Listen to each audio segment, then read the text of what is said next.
Hey everyone, Tony Winston here. Going to cover the song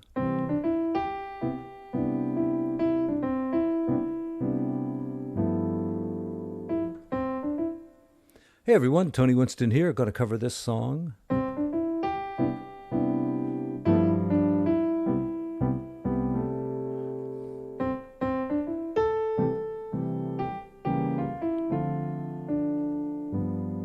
Recognize it? Called Begin the Beguine. And it's not a beguine, it's almost always done in a kind of a jazz swing style.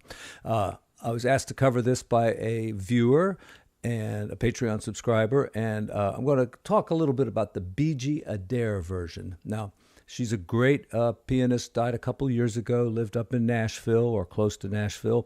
Very nice player. I mean, this is the kind of song you don't take a big solo on because it's like 6 verses long. All of the verses are a little bit different. And, by the time you've played all 6 verses, you've done enough. Okay, so anyway, here we go.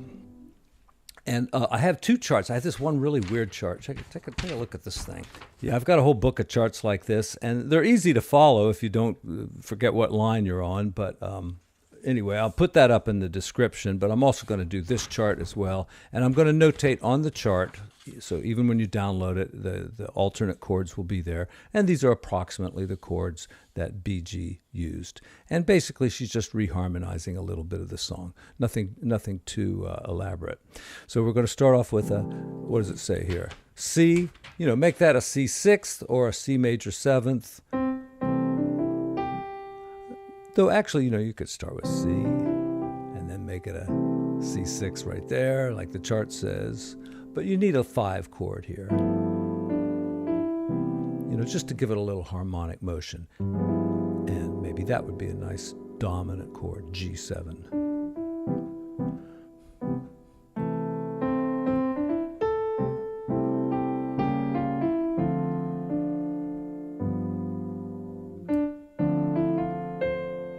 Now, you might notice on the chart, I'll take a close look at this. I thought I had too much to drink last night or something. I was seeing double. But right there in the first line where it says it brings back the sound, where it says sound, you see there's like 2 notes there. There's an A and a B. And I believe you would play A the first time and B the second time. And that's why you call this a through composed piece, because no verse ever actually repeats itself. They're all a little bit different. Another song like that would be The Waters of March. So anyway, down on the second line, we've got kind of the same thing. So looking at the second line. No, that's a D, okay. Is that a D or is that 2 notes? Yeah, that's 2 notes. First time it's a D.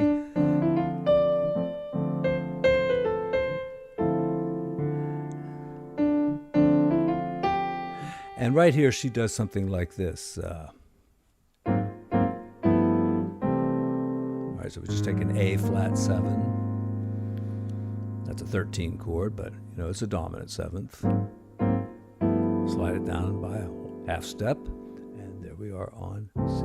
And that's one of the many things that you could interpret as a 2-5-1, because A flat is a tritone away from D, and on a dominant chord,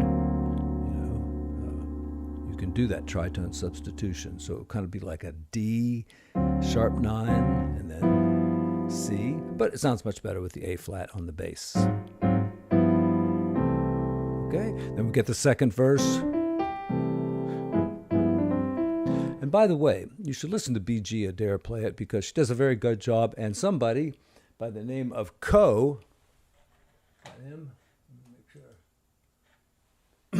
by the name of Co's piano channel, and I'll put a link to it. He's transcribed it and put it up there on the screen for you, so you can kind of follow along what she's doing, and she does it in the key of D. All right, now we get to the third verse. Using some open voicings here.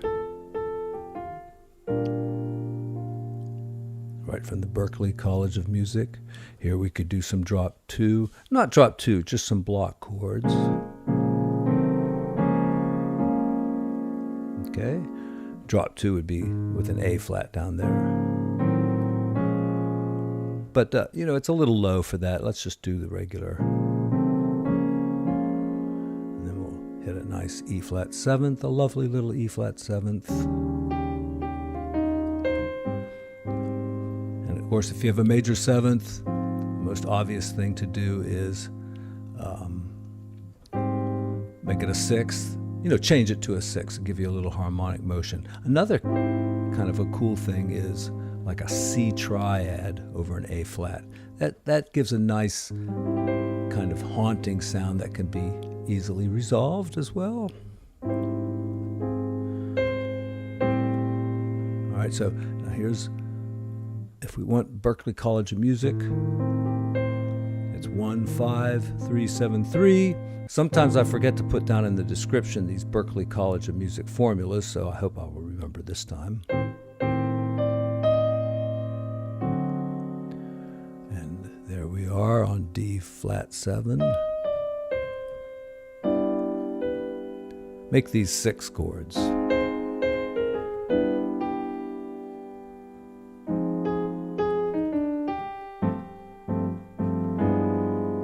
of course, this is our big 5 chord, taking us back to an A section. And you can use such rich chords there. Something like that.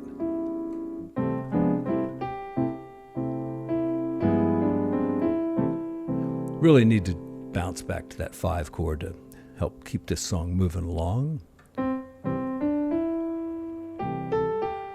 See, now the melody is different. You think this is going to be another A section, but it's really, really kind of different. What do we got here? Yeah, let's do the E minor 7 flat 5.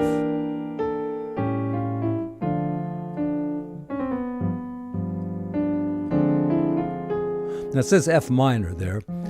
F minor 6 would, include that melody note. So let's just make it D minor 7 flat 5, which is the same chord. And notice it goes to the second there. Right? I mean, we're taught to play Locrian mode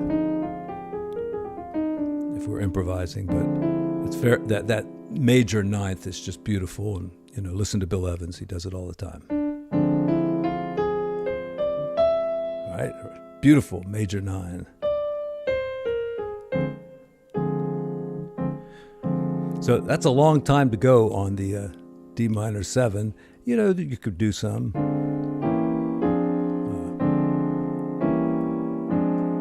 Block chords with the diminished chord as the passing chord. That works very well on these type of chords as well.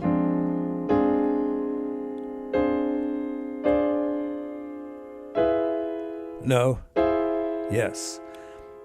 I mean, it could be the diminished there, but it's going to sound much better.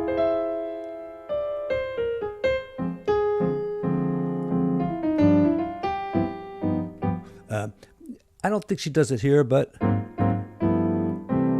something like that is good. All right, now here we get to verse 4.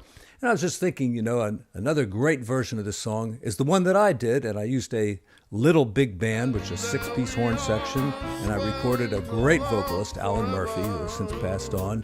But I'll link to that as well. The whole album is up on the website someplace. I mean, on YouTube. What moments divine, what that's that G7 again, rootless voicing.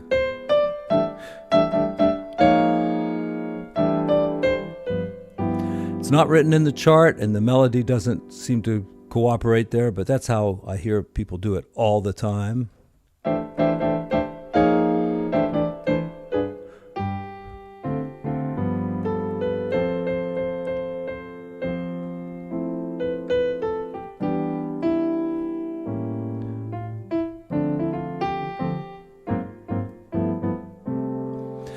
And basically repeats that same verse with different lyrics. And she has a nice ending. What does she do? Something like, well, crap, let me listen to it.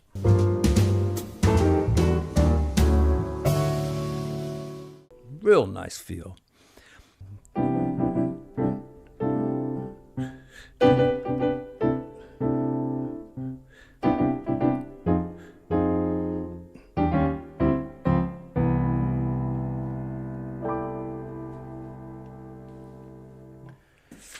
All right, did I cover all my talking points? It's through composed, women artists, the weird chart that I'm looking at, those little doubled notes up there in the A section, my recording. It's not. I think I covered everything.